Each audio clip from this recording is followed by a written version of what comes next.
I'm Sebastian, and I will show you today some projects I did at TUM with BMW, with some publications, how we actually get from data to open world autonomous driving.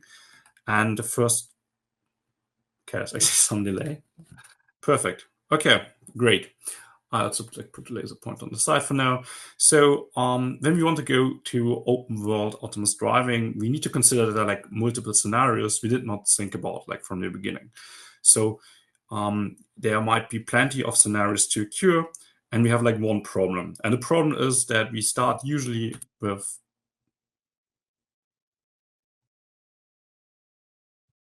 okay, now, that we start usually with an initial data set which is limited. And not all of the situation which might be occur are then obviously represented in this data set. So there might be like different weather conditions. There might be also unknown domains or like unknown object we did not consider in the beginning. And maybe we did not even know that there could exist.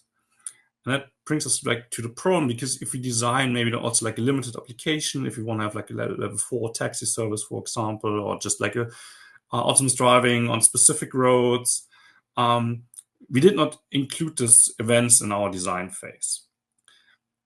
So we need to really have all of the scenarios which can occur, and we call them like maybe our distribution scenarios because they're not in the distribution of our training data set initially. So unfortunately, the real distributions are usually heavily long-tail distributions. So the events which are dangerous and we want to have, they're usually really seldom to observe.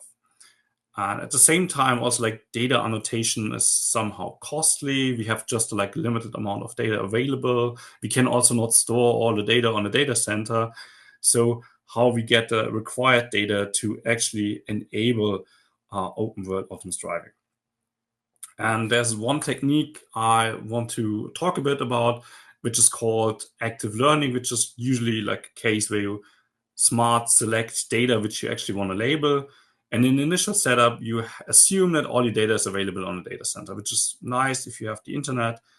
But if you consider cars or robot or physical devices where you have sensors, your data is constantly streaming, and you cannot just upload all of it because this would be way too much. So you want to upload the right samples. You want to include them in your training to master the situations. And that's what I'm going to talk about. So we have some challenges in the scenario. Usually we work with large data sets. We can have domain shifts. We can have like different setups. So maybe we observe the scenario, but with a different data, with a different sensor. As I said, we want to select it on the fly, so don't want to upload everything.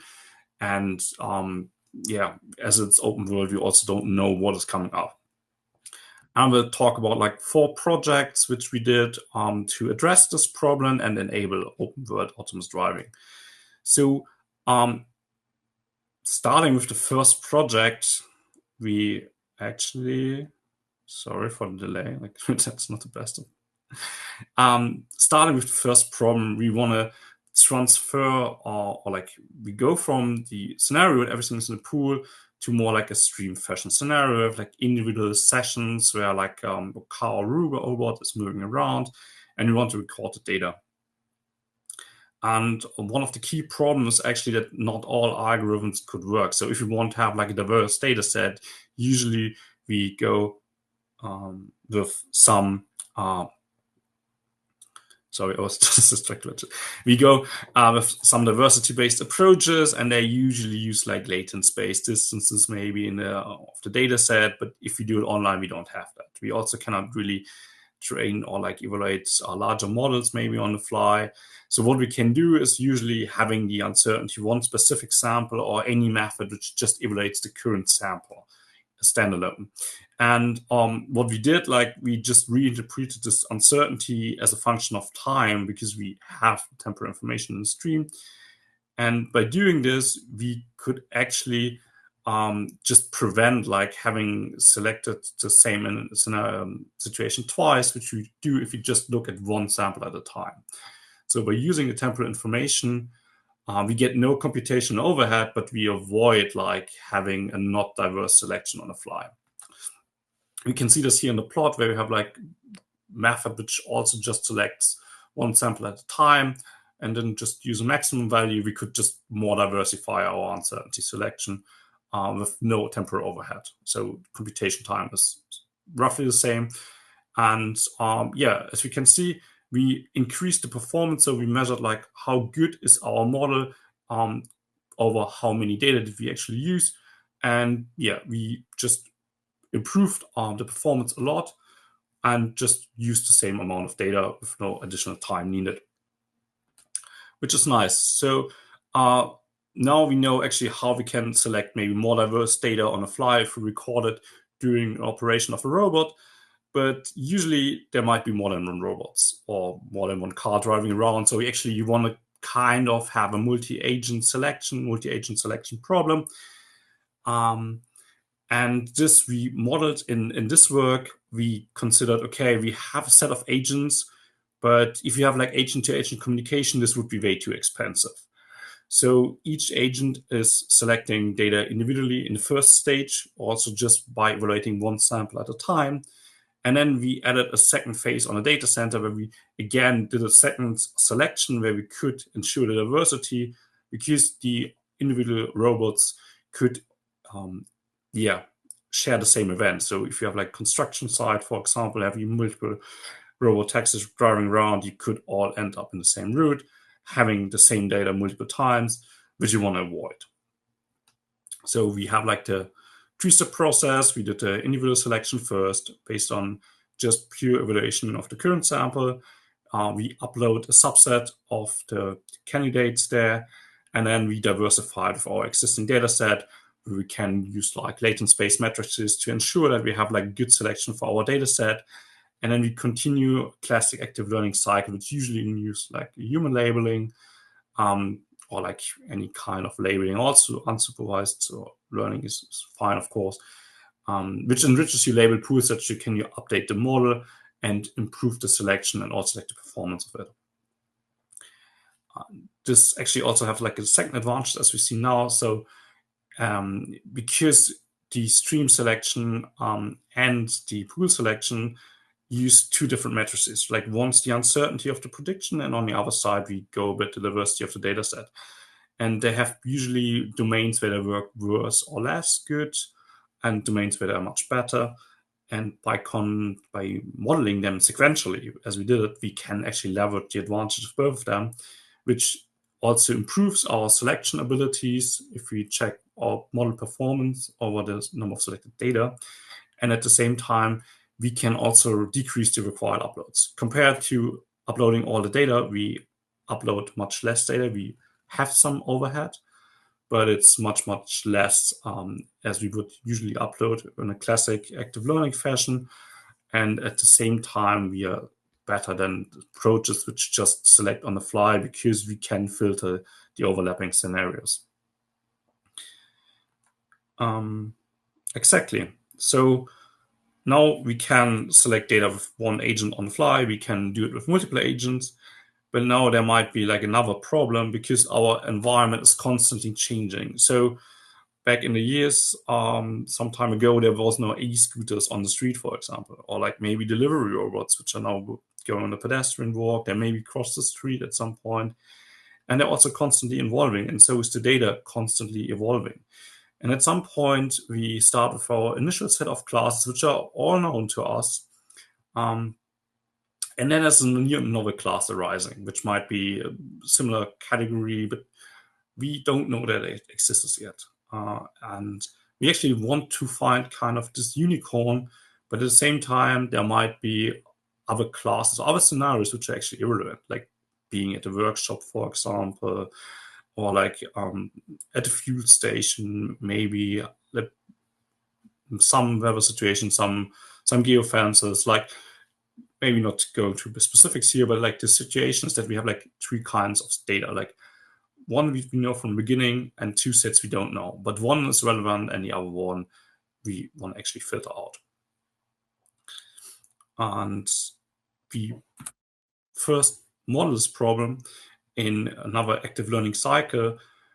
We have like a pool of unlabeled data which contains all two sets. So we have initial data sets of classes that we know, we have classes that we don't know, and we have like all distribution scenarios which we actually also want to avoid.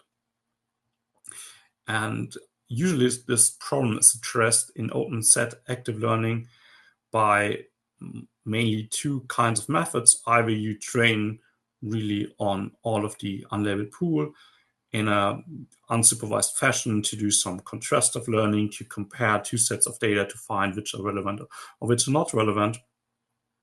But this is quite costly. Or the other kind of methods usually apply like a secondary model, where you have then two models, where you can use one for filtering, where you have like an open set classifier kind of construction, which are both too costly.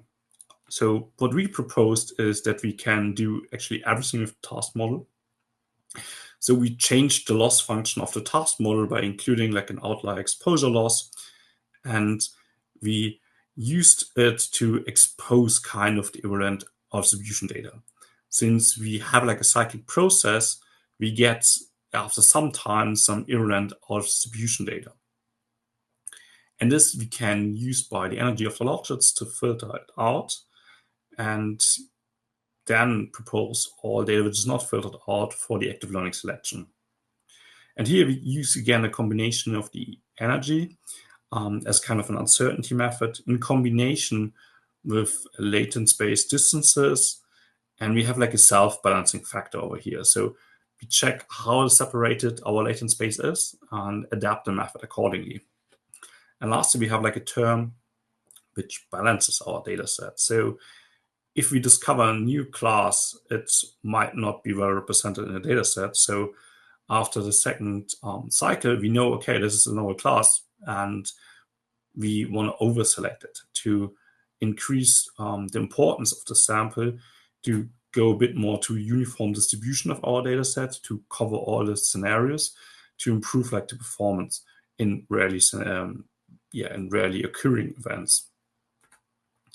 And by doing this, we can actually see that we share again like high accuracy over the selection cycles, and we also discover the data quite fastly. So we discover new classes quite fast, and we have still a high selection precision. So you see that it's again improving over time. So if you get like a misselection, our method adapts and learns and improves the selection precision, while there's like one method which is actually better in this precision, we see that it's not able to detect all of the classes which are there. So there's always kind of a trade-off between like your discovering accuracy and your selection precision. Importantly, our method is also like the only one which does not need any additional models and only uses the labeled dataset, which is for many applications required because you don't have maybe access to the unlabeled data and you don't have like the compute to deploy like an additional model. Okay, so now we can also detect like new classes and filter out like irrelevant classes. As I talked a lot how to do things on the fly and how to detect it during operation, in most cases until now, we needed kind of like a safety backup, right? So somebody needs to ensure that we can select the data, but if we don't have the data, our model would be bad, which is not good for the operation because it limits the safety of it. That's why we look a bit into like open world panoptic segmentation, which is like a perception task where we want to detect even unknown objects. With the labels, obviously it works better, but if we don't have the information, we still want to be able to handle the situation safely, that we don't have like a human intervention. So, and on the streets, there might be like unknown objects like this chests over here. Yeah, and we need to handle them. And there are like three kinds of methods how we could handle the situation. Like a lot of methods use like external models, like vision language models, for example, like vision encoders like CLIP, where you have like additional information, but you always have like the bias or the information part that this is actually kind of included, or like that you kind of assume that the unknown object might be in your extended vocabulary. But if the extended vocabulary does not contain it, or like your model fails, you still have a problem, but you cannot detect it that easily because you don't have usually too much information what actually your large model is capable of. If you do some kind of distribution supervision where you kind of expose the model during training to some distribution data, you will have the problem that you do assumptions on distribution data, which you should not do as you don't know all the possible scenarios which can occur. So we go for approach which have no prior information at all. We do like an uncertainty estimation approach, and we use like a masked vision transformer, which predicts or like queries a set of masks and a set of classes for each mask. And then we get like a class assignment and like a mask assignment for all the objects occurring in our environment. So what we can do, we use like an evidential uncertainty modeling. We deploy like a beta distribution as the prior or conjugate prior distribution of our binary classification for the mask. So usually you get like a 1 or 0 if this object is, or like if the pixel belongs to an object. And here we model like how certain the model is. So we get like evidence parameters based on our training. And with this, we can do uncertainty estimation together with our vanilla classification uncertainty. If we do like clustering of this uncertain region, we can distinguish different regions, which are like different instances. And we improve the training a bit by function. If you're more interested in that, feel free to look in the paper. And we can actually see that, for example, here, this unknown objects, we can nicely distinguish, but also like other objects which are not maybe in a data set, like a pillar, get also like recognized. And we can actually see that some methods also use distribution data, and we can outperform them. And also like in a recent benchmark, we show that among the methods without any additional data or models, we improve it by quite a large margin. And that's should be the next slide. Okay, yeah. Improve it by next margin. Let's check. Okay, yeah. Actually, do you still hear me? Hello. Yes, we're still here. We still hear you. I think that maybe there's a slight delay in your connection.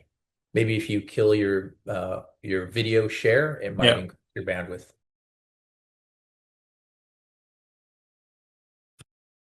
Yeah. Let me also kill the video. Okay. Good. Okay, now I see like my dot moving fast. Yeah, that's the end of my talk. Are there any questions from the audience?